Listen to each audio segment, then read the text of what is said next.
Ahí está. Bien. Bueno, comenzamos. Entonces, les decía, gusto verles, los saludo. También aprovecho para saludar a nuestros 2 millones, más de 2 millones de seguidores en YouTube. ¡Wow! No teníamos seguidores en YouTube. No, pero hay muchos hermanos que nos ven y que nosotros no los vemos todos los domingos o todos los miércoles, así que aprovecho a saludar a ellos también, decirle que los extrañamos, ¿verdad? Pues son parte del cuerpo de Cristo. Amén. Y aquellos que por ahí ven esto por primera vez o que no se congregan, los invitamos a que sean parte de esta congregación Ríos de Vida Mar del Plata. Amén. Gracias, Víctor. Bueno, el tiempo apremia. Esperemos que salga como lo planeado. Justamente voy a hablar de planear, de planificar algunas cosas. Es lo que vengo escuchando, pensando y estudiando en las últimas semanas. Planificar a nivel secular, familiar, laboral, como quiera llamarlo, y a nivel espiritual también. En el trabajo me tocó hacer un informe acerca de estrategias de planificación para una oficina municipal. Por otro lado, tuve que planificar parte del recorrido y la estrategia para los censistas. Tuve 25 censistas a cargo el miércoles pasado. También eso requiere de una planificación. Y también hemos escuchado al pastor en las últimas predicaciones también acerca de la planificación de los padres para los hijos. No sé si recuerdan, y habló de Elí, de sus hijos, de Samuel, de sus hijos. Bueno, planificaciones que a veces fallan o a veces no existen. Planificar en gran parte, ¿qué significa? Calcular qué tiempo, qué recursos vamos a necesitar para cumplir un objetivo, ¿sí? Y hay algo que el Señor dejó escrito entre tantas otras enseñanzas, creo yo que es un versículo ya conocido por muchos de ustedes, pero para alcanzar algo tenemos que planificar cómo lo vamos a hacer, ¿sí? Este pasaje se encuentra en Lucas 14, 28. Si lo quieren ver ahí, seguramente lo pondremos en la pantalla también. Y dice así: porque ¿quién de vosotros, queriendo edificar una torre, no se sienta primero y calcula los gastos, a ver si tiene lo que necesita para terminarla? ¿Sí? Esto es un ejemplo que Jesús estaba dando a las multitudes cuando les estaba enseñando. Quiere decir que planificar no va en contra de la fe, ¿sí? Sino que es bueno y es prudente saber planificar. La fe sí tiene que venir después, una vez que yo calculé cuánto voy a necesitar para hacer algo, decir, bueno, Señor, no lo tengo, pero la fe me dice o la pongo en marcha para que pueda alcanzar ese objetivo, pero primero debo planificarlo, ¿sí? Entonces, de algún modo significa que planeamos y calculamos para tener algo o lograr un objetivo. ¿Cuánto nos va a costar primero? Es decir, que esperamos alcanzar ese objetivo y para no quedarnos a mitad de camino. Qué curioso que un par de versículos antes el Señor en este mismo pasaje hace una referencia al costo de seguirle. En versículo, vamos a leer 14, 26 en adelante. Dice: si alguno viene a mí y no aborrece a su padre y madre y mujer e hijos y hermanos y hermanas y aún también su propia vida, no puede ser mi discípulo. Y aquí la palabra aborrecer puede sonar feo, ¿verdad? No está diciendo de repudiarlo, de rechazarlo. Es en el sentido de decir, darle, no sé si más importancia, pero amar más eso que al Señor, ¿sí? Entonces dice, bueno, si me quieren seguir, todo lo demás tiene que pasar a un segundo plano.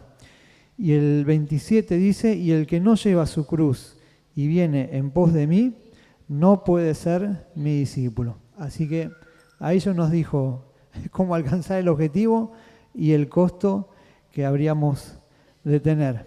Pero seguimos más adelante, decía entonces que quien no se sienta primero y calcula los gastos a ver si tiene lo que necesita para terminarla. No sea que después que haya puesto el cimiento y no pueda terminarla, todos los que lo vean comiencen a burlarse de él. ¿O qué rey, al marchar a la guerra contra otro rey, no se sienta primero y considera si puede hacer frente con 10.000 al que viene contra él con 20.000? Y si no puede, cuando el otro está todavía lejos, le envía una embajada y le pide condiciones de paz. Así pues, cualquiera de vosotros que no renuncia a todo lo que posee, no puede ser mi discípulo. Amén. Así que la planificación está presente a lo largo de toda la Biblia. Vamos a ver muchos casos y muchos ejemplos. Y también lo tenemos en nuestro día a día, ¿cierto? Sabemos que de alguna manera si le vamos a seguir al Señor tenemos que saber que puede venir el rechazo, la burla, la indiferencia, pero por otro lado que el Señor se va a encargar de poner todas las cosas en su lugar. Amén. Entonces, hasta aquí muchos de nosotros sabemos ya qué esperar y qué es lo que nos puede costar. Pero tenemos fe y esperanza en que todo está bajo su control. Amén. Aunque a veces queremos tener un poquito de control y algo de control lo tenemos también. Pero así debería ser. Señor, tengo estos planes, pero está todo bajo tu control. Amén. Y así vamos con gozo por la vida, a pesar de las pruebas y las dificultades, como las que tenemos todos nosotros, ninguno está exento. Así que, y cuando estamos muy mal, a veces nos consolamos y decimos, bueno, hay otro que está peor. Pero Señor, yo sé que tarde o temprano las cosas volverán a su lugar o estarán aún mejores. Y a pesar de estas luchas y dificultades que tenemos, de todos modos podemos seguir planificando algunas cosas, sabiendo que los males son pasajeros, ¿no? Como decían nuestros padres, no hay mal que dure 100 años. Y que el Señor se va a ocupar de nosotros, de nuestros hijos y de los hijos de nuestros hijos, y así. Amén. Dice que su bendición alcanza hasta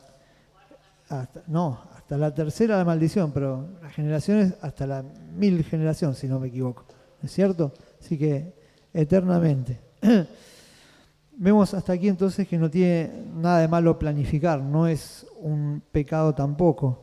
Podríamos compararlo a nuestros planes con el dinero. El dinero tampoco es malo, ¿no es cierto? ¿Qué es lo malo? Amar al dinero, como vemos acá en Primera de Timoteo, si lo tienen ahí en la pantalla, 6:10, ¿sí? Tenemos por ahí. Porque la raíz de todos los males es el amor al dinero, el cual, codiciando algunos, se extraviaron de la fe y fueron traspasados de muchos dolores, ¿sí? Eso es lo que causa el amor al dinero. Lo mismo si nosotros nos enamoramos de nuestros planes, ¿no? Y dejamos al Señor afuera de ellos. Más de una vez escuché decir que un cristiano debe vivir su vida como si fuera el último día que está aquí sobre la tierra, pero planificarla como si fuera a vivir 100 años, ¿sí? Es decir, ser prudente, no creer que porque somos cristianos ya no tenemos nada que hacer aquí en la tierra, no tenemos que dejar nada preparado, sino, como les decía, hay muchos ejemplos en la Biblia acerca de planear y planificar bien las cosas. Después el Señor se encargará de que se cumplan en tiempo y forma. Amén. Pero, ¿qué hacemos cuando las cosas no salen como lo planeamos? Pues nos ha pasado y nos va a seguir pasando. O lo que es mucho peor para nosotros, humanamente hablando, cuando nos sucede algo totalmente inesperado y que nos afecta en gran manera, ¿sí? ¿qué hacemos en esos casos? Cosas y eventos inesperados que nos han pasado a todos, ¿verdad? Buenos y malos, ¿sí? Cosas que no nos imaginábamos y nos sorprendieron para bien y dijimos, wow, Señor, esto es increíble, no me lo merezco, qué bueno, te doy gracias, porque realmente viene de tu mano. Y esto se los voy a graficar con un ejemplo bíblico, pues si no, no me alcanzaría el tiempo, pero hoy voy a tomar a David, que conocen la mayoría de ustedes, y quien fue luego rey de Israel. Miren que a él le pasaron cosas inesperadas, buenas y malas. Pero hablando de una buena, vamos al ejemplo de que la mayoría de ustedes conocen esta historia de que él era un simple pastor de ovejas hasta convertirse luego en rey de Israel. Y recuerdan cómo fue ungido como futuro rey. Él no lo esperaba, para nada, ni siquiera su padre, su familia, sino que después de haber pasado todos los hijos y dijeron no queda nadie más, decía el sacerdote, y bueno, ahí lo fueron a buscar y él estaba solito por allá pastoreando ovejas, tranquilo, quizás sin hacer muchos planes, pero él estaba cuidando de las ovejas y haciendo su trabajo diligentemente. Y ahí lo van a buscar y yo calculo que se habrá sorprendido, delante de todos decirle que iba a ser el futuro rey de Israel. Así que eso es un ejemplo de algo inesperado y bueno, ¿no? Que vemos en la vida del rey David. No sé si le ha pasado esto alguna vez, si le pasó hace mucho tiempo y tiene que hacer mucha memoria, o quizás le pasó algo recientemente que lo haya sorprendido gratamente, como decimos, pero si no, siga siendo fiel, trabajando para el Señor diligentemente, que el Señor lo va a sorprender. Amén. Y aquí podemos ver que en la cita de Números 23, 19, Dios es fiel con nosotros, hermanos, ¿sí? Siempre es fiel. Y dice que Él no es hombre para mentir, ni hijo de hombre para que se arrepienta. Él dijo y no hará, habló y no ejecutará. Bueno, si usted tiene Dios y si Dios tiene fe y Dios le dio una palabra, no lo dude y recuerde este versículo. El Señor no miente y al momento que Él dé la orden, eso se cumplirá. Tampoco olvide el pasaje también conocido en Hebreos, capítulo 13, verso 8. Dice así, Jesucristo es el mismo ayer, hoy y siempre. Amén.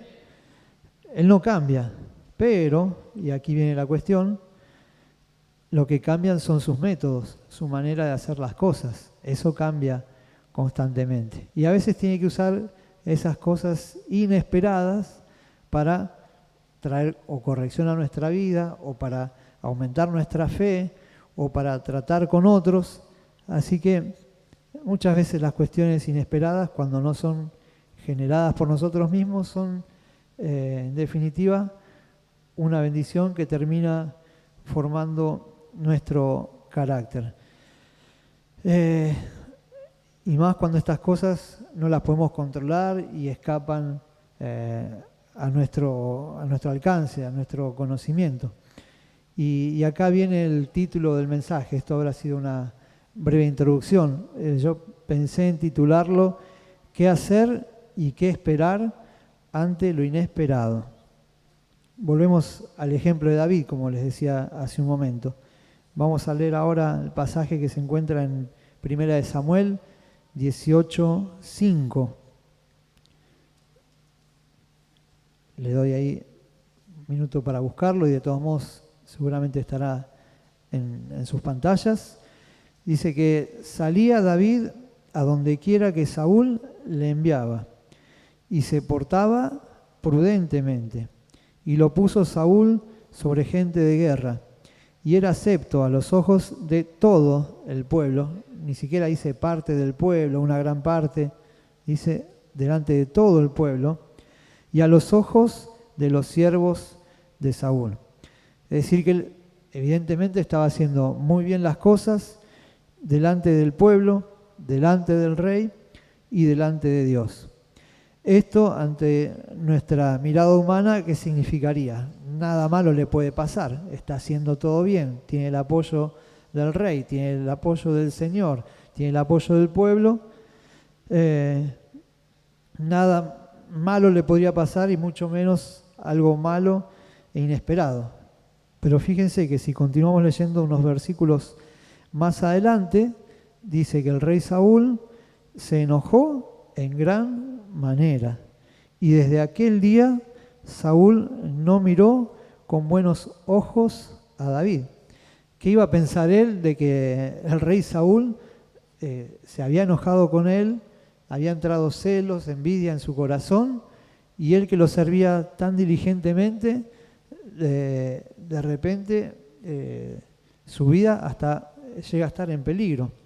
Dice aquí en 1 Samuel 18:11, y arrojó Saúl la lanza diciendo, enclavaré a David a la pared, pero David la evadió 2 veces.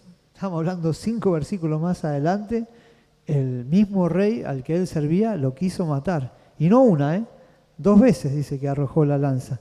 Yo no sé cómo hubiera reaccionado usted, no sé cómo habría reaccionado yo, pero probablemente alguno ante la primer lanza que le tiró y la esquivó y le erró, hubiera agarrado la lanza y se la hubiera clavado, ¿no?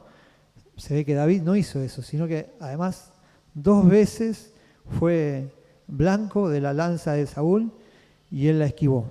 Así que eso fue seguramente una situación totalmente inesperada para él. Él estaba haciendo música para el rey y se encuentra con esta reacción.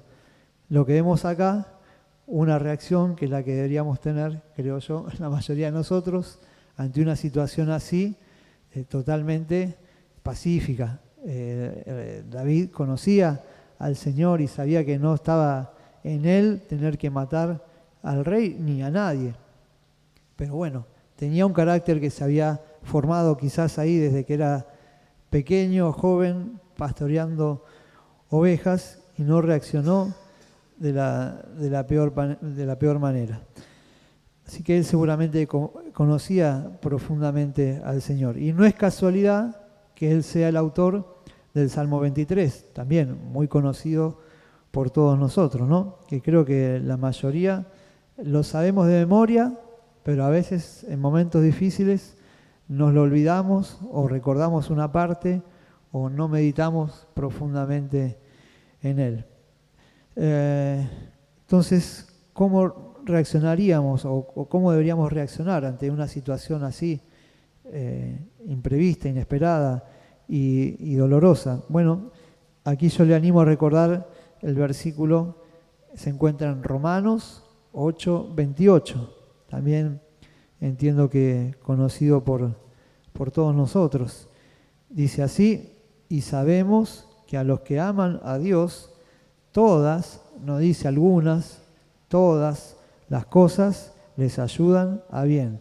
Esto es, a los que conforme a su propósito son llamados.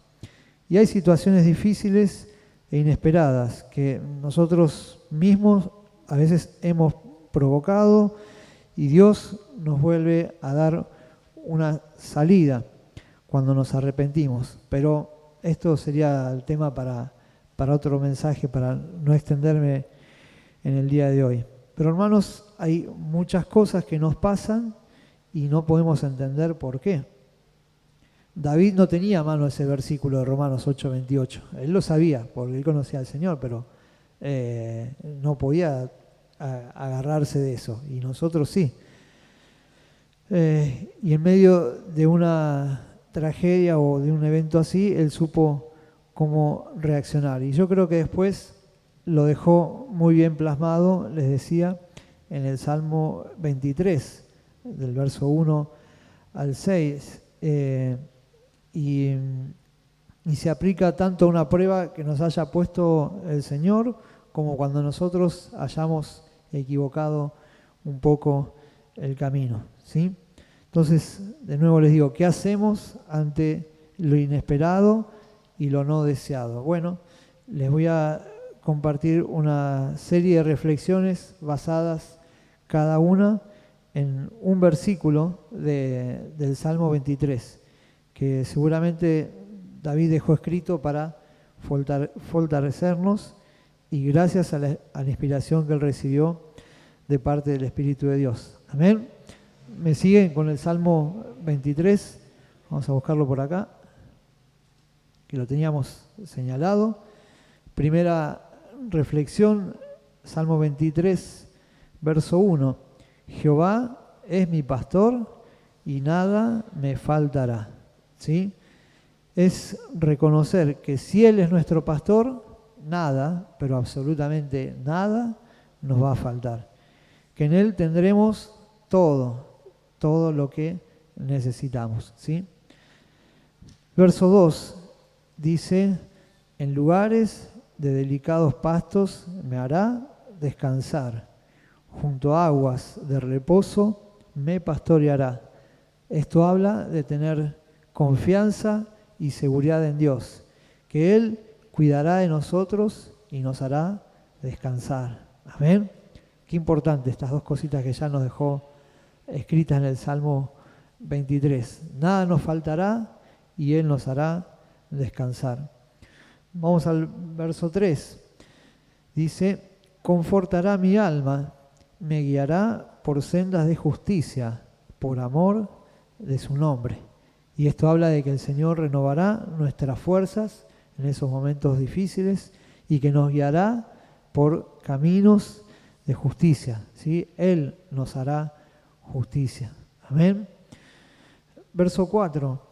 Aunque ande en valle de sombra de muerte, no temeré mal alguno, porque tú estarás conmigo. Tu vara y tu cayado me infundirán aliento. Esto nos dice que inevitablemente vamos a pasar por ese valle de sombra y de muerte en algún momento. Pasaremos por ese lugar, hay dolor, hay angustia, a veces desesperación, bueno, tantas cosas, ¿no?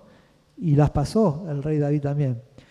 Pero dice que no debemos temer, sino que al contrario, debemos confiar en el Señor. No temer y confiar en Él, porque Él está con nosotros y su vara y su cayado nos infundirán aliento. Y ahí me detuve, la verdad que no lo había visto antes o no lo recordaba, pero en estos dos elementos, uno era la vara y el otro el cayado. La vara era como una especie de látigo, una vara larga, y esa la usaban los pastores para ahuyentar a los lobos o a las fieras que quisieran atacar a las ovejas, ¿sí? Y el cayado es esa especie de bastón, vieron que en la punta tiene una forma de anzuelo, por así decirlo. Bueno, eso lo usaba el pastor, ¿para qué? Para cuando una oveja se desviaba, la pasaba por el cuello y la volvía a traer. Entonces, hacemos un paralelismo, decíamos, bueno, el Señor es nuestro pastor, ahuyentará a nuestros enemigos, nos cuidará, nos guardará, y si nos apartamos en algún momento, el Señor nos vuelve a traer a su rebaño. Amén. Verso 5 dice, aderezas mesas delante de mí en presencia de muy angustiadores, unges mi cabeza con aceite, mi copa está rebosando. Y aquí, ¿qué situación relata David? Que luego él la experimentaría, y muchos de nosotros seguramente también. El Señor, como les decía, termina acomodando y poniendo cada cosa en su lugar. Y aún a veces delante de nuestros enemigos, el Señor, ¿qué hace? Nos pone gracia, nos pone misericordia, ¿sí? Nos da la victoria, y a veces enfrente de ellos. Y a veces es tan grande la misericordia del Señor que alcanza a aquellos que nos hicieron un daño, como pasó con David, tantos otros personajes en la Biblia, le hicieron un mal y después el Señor tornó todo para bien. Y aún perdonó a ellos que habían provocado ese mal. Y por último, el verso 6 dice, ciertamente el bien y la misericordia me seguirán todos los días de mi vida, y en la casa de Jehová moraré por largos días. ¡Wow! Qué manera de terminar con el Salmo, ¿no? Diciendo que su misericordia nos seguirá todos los días de nuestra vida, y en su casa moraremos eternamente. Su misericordia es para siempre. Amén. Y con Él estaremos cuando nos llame. Pero todo esto que nos puede pasar y sorprender, o ser inesperado, no ser planeado, bueno, muchas veces el Señor lo usó, lo usa y lo seguirá usando para transformar nuestras vidas. Amén. Cantamos hoy varias canciones con Miriam acerca de su misericordia, su presencia, ¿verdad? Ahí es donde tenemos el oportuno socorro, ahí es donde tenemos la salida, donde tenemos la confianza, el ánimo. Amén. Así que, hermano, te animo a que no dejes de confiar en el Señor, hayas pasado lo que hayas pasado, estés atravesando lo que estés atravesando. Recordá siempre muy bien este salmo, el Salmo 23, y ciertamente nada de lo que necesites te va a faltar. Amén. Por eso, como dice esta canción, mi ofrenda quiero darte. Amén. Mi ofrenda quiero darte, mi sacrificio de alabanzas, te entrego mi amor, el fuego y la pasión que solo tú has encendido en mi corazón. Mi ofrenda quiero darte, mi sacrificio de alabanzas, te entrego mi amor.